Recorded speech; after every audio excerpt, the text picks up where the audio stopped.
في عمليه ضمان الجوده او مراقبه الجوده، ودي موجوده في كل وسائل الإعلام. ما كانش في وحدات سياسه تحريريه عشان تحافظ على الخط التحريري وتضمن عدم افتقاد الرؤيه، وهو ده العيب الخطير اللي حصل في الازمه دي. ما كانش في شيوخ يقعدوا يشوفوا الخط التحريري ودوائر التركيز التحريري ويقول لك لا ما تحطليش على لبنان، ده دلوقتي في مصر ومصر هتتفاعل، وبعد كده هيقول لك ازاي انت كنت سايب مصر وبتغطي لبنان، ما يقولكش حط لي الكاميرا على نهر النيل بينما ميدان التحرير بيغلي، الجمهور هيروح على الجزيره وهتقفل الجزيره هتيجي لك على تردد ثاني، ولو قفلتها على التردد الثاني هتجي لك على الانترنت، ولو قفلتها على الانترنت يعني لو قفلتها على الانترنت هتجي لك العربيه والبي بي سي والحره والى فاذا فكل هذه العوامل كان بيفتقدها التلفزيون المصري. وانا لا اشك مطلقا انه بعض الناس اللي كانوا قيادات في التلفزيون المصري وفي الاعلام المصري كانوا يعرفوا هذا الكلام تحديدا. نفس الشيء بينطبق على الصحافه المطبوعه. وسائل الاعلام كانت بتدار بنمط بيروقراطي، الاقدميه والولاء والطاعه في الاساس. انت اما ان تكون قياده او موهبه، اذا كنت قياده فانت هتقود في هذه الوسيله او الصحيفه، اذا كنت موهبه تروح. فكان اللي بيحصل انه الاداء بيهبط لما طلعت الصحافه الخاصه زي ما طلعت الفضائيات الخاصه، كلكم عارفين هذا الكلام. ايوه احنا اتسرقنا مرتين، هذا اقدم او واحد من اقدم، هو ثاني تلفزيون عربي في المنطقه بعد التلفزيون العراقي. هذا واحد من اعرق واقدم المؤسسات الاعلاميه في الشرق الاوسط وافريقيا كلها قاطبه.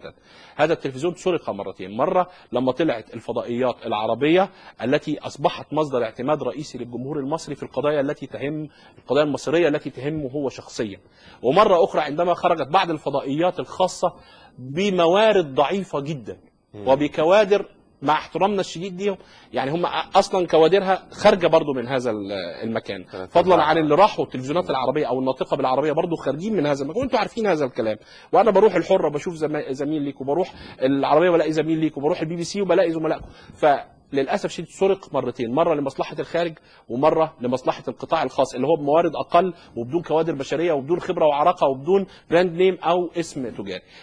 لما ده حصل كان المفروض انه يحصل تحول سياسي مباشر، يدار هذا القرار سيادي يقول انه التلفزيون ده لازم يدار بطريقه اكثر عمليه واحترافيه، وانه يقابل الاحتجاجات التحديات الكبيره اللي بتطرح عليه. بس طيب. ده اللي حصل. ايه اللي حصل بقى؟ اللي حصل انه كانت مصر كلها واقفه على شريط قطر، بص على قطار جاي في سبتمبر 2011 علشان تحصل نقل الخلافه. وللاسف الشديد التلفزيون وبعض وسائل الاعلام المطبوعه التابعه للدوله اللي بقت حكومه، اللي بقت حزب حاكم، اللي بقت لجنه السياسات، اللي بقت امين السياسات، كانت مسخره كل جهدها لانها بس تسهل وصول الوريث الى موقع لم يكن اي شخص عاقل او ناضج في الواقع ولا محلل وباحث يعني مدقق كان يقدر يتخيل ان ده ممكن يحصل، لانه مصر بلد اكبر واعظم، وانتم كلكم عرفتوا انه مصر كده اعظم من كده بكتير. يعني احنا يجب ان احنا نشعر بالكثير من الفخر لاننا بننتمي لهذا الوطن.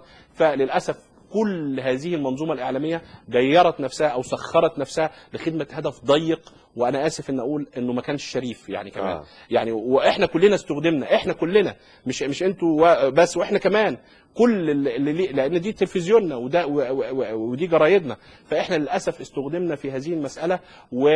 واتعشم ان احنا ربنا يدينا العمر والقدره ان احنا نصحح هذا الخطا التاريخي. ما هو اللي جاي بقى، اللي جاي يا استاذ، اللي جاي انا فاهمك. انت تساليني هتقولي لي طب الحل ايه ما بعد ما بعد. انا بتصور لا الحل في ظل اللي حضرتك قلته في ظل اللي احنا شويه، انه حضرتك شايف ان في ان يعني يمكن القياده العليا هي اللي اتغيرت، ولكن حضرتك قلت ان النظام طبعا موجود سواء في الاعلام او في غيره، يعني ده على حسب كلام حضرتك. يبقى هي دي حقائق يعني هي دي حقائق، ما فيش حد اتغير، ما انتوا عارفين يعني، او انتوا هتعرفوا اول ناس، لكن كل الناس موجوده. طيب يبقى الحل ازاي إيه؟ في الظروف الراهنه اللي احنا الحل نمره واحد انه من بيدهم الامر دلوقتي، تمام؟ انت هتقولي لي قوات مسلحه ماشي، من بيدهم انا ما قلتش بقى، خلاص اتعلمت من السؤال اللي فات. من بيدهم الامر لازم يكون عندهم اراده لان هم يستجيبوا لتحديات او مطالب الثوره واهدافها، ويساعدوا مصر في انها تعبر الى النور. دي نمره واحد، لان اذا دي افتقدت يعني ايه؟ يعني يشكلوا السياق السياسي والاجتماعي والقانوني اللازم لان مصر تنهض وتخرج من المأزق اللي هي فيه وتعدي. اذا موجوده هذه الاراده معناها ان احنا يعني كفى الله المؤمنين شر القتال، والثوار هيبتدوا يتفاعلوا مع من بيده الامر علشان يحققوا اهداف وطنيه متفق عليها.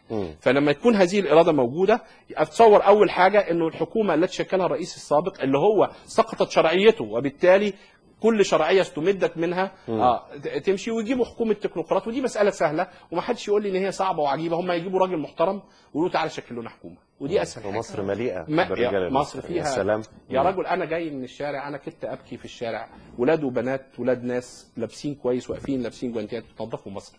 هو احنا كنا نتخيل حاجه زي كده تحصل؟ طب اعلاميا يا استاذ ياسر، اعلاميا بعد ما ده هيحصل هيجي الاعلام. انا بتصور انه الصحافه المطبوعه يعني ده لازم يحصل الاول. ده لازم يحصل الاول. طيب انا بتصور الصحافه المطبوعه على عكس ما الناس كتير من زملائنا بيقولوا، بتصور محتاجه تظل صحافه تابعه للدوله لمده 5 سنوات، يعني لا تنقل الى القطاع الخاص او التعاوني او تملك للعاملين، تظل 5 سنوات تابعه للدوله. ليه؟ عشان تحاسب الفاسدين الذين اغرقوها في الديون وفي العجز وفي الفساد، وعلشان تعيد تعويم نفسها وتعيد تمركزها في السوق في ظل منافسه شرسه من وسائل اعلام مطبوعه اخرى جديده. وبعد ال5 سنوات دول نستطيع ان نتحدث عن ربما تغيير ملكيه تعاونيه او شيء، لكن بشكلها الراهن هي هتبقى كارثه كبيره. بالنسبه للتلفزيون هنا يجب ان يتحول من غير، يعني سوري في اللفظ، يعني من غير اي فزلكه، من غير محاوله لاختراع العجله، الى نمط هيئه الاذاعه البريطانيه اللي هو انه يدار لمصلحه المجموع العام من خلال تبعيه مباشره لمجلس مديرين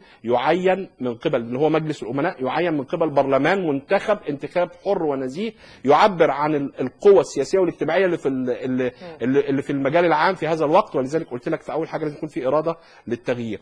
لما المجلس المديرين ده ينتخب، تمام، بيكون انتوا عندكم جمعيه عموميه هنا في الهيئه. الجمعيه العموميه دي مجلس المديرين بيكون مسؤول قدامها، ومجلس المديرين بينتخب اداره محترفه او بيعين اداره محترفه، ممكن يعينها بالامر المباشر وهي بتكون مسؤوله امامه. لكن هو ميزانيه هذه الهيئه يجب ان تفسح كل 4 سنوات، يعني زي ما بيحصل في هيئه الاذاعه. الميزانيات هتيجي منين اصلا؟ الميزانيات من المال العام، لان احنا دلوقتي عارفين انه انتوا دلوقتي بتقبضوا انتوا منين؟ انتوا بتقبضوا من 3 مصادر.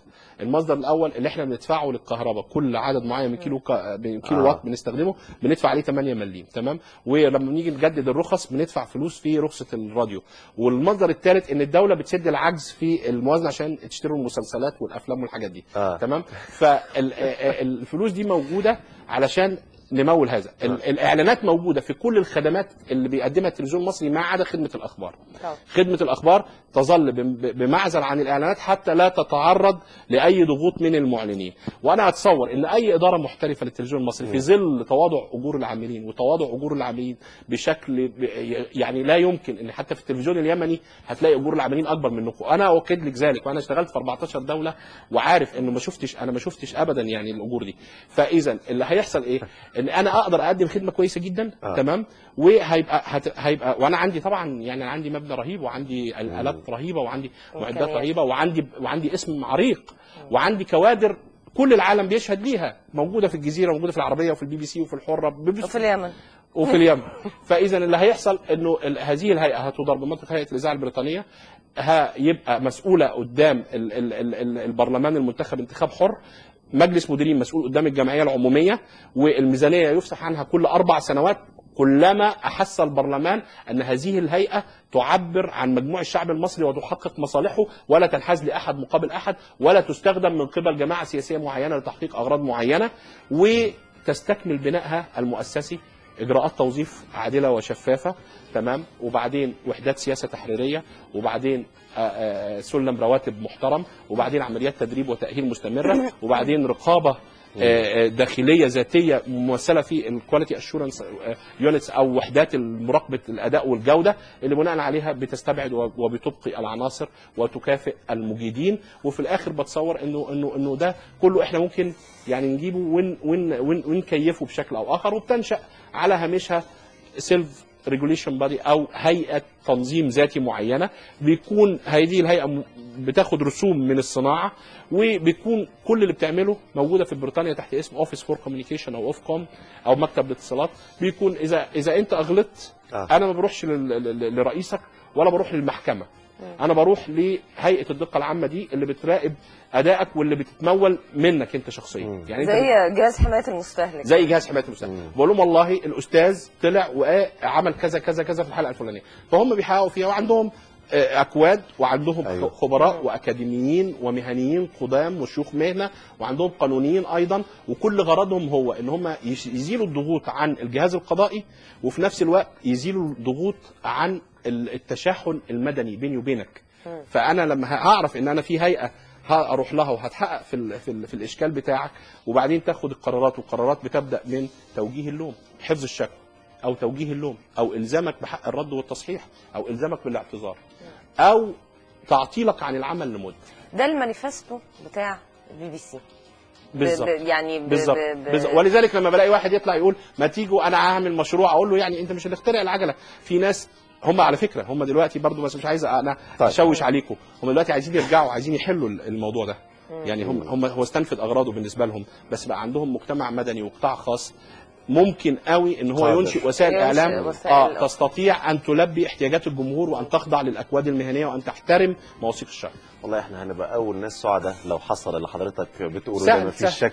سهل. بس يعني ما هو سهل بس يعني الظاهر ان برضه لسه في ناس عايزه تخترع العجله. بنشكرك استاذ ياسر عبد العزيز الخبير الاعلامي والكاتب الصحفي على هذا الحوار، شكرا جزيلا لك. شكرا لحضرتك. مشاهدينا حوارنا انتهى، وايضا حلقتنا تصبح على خير.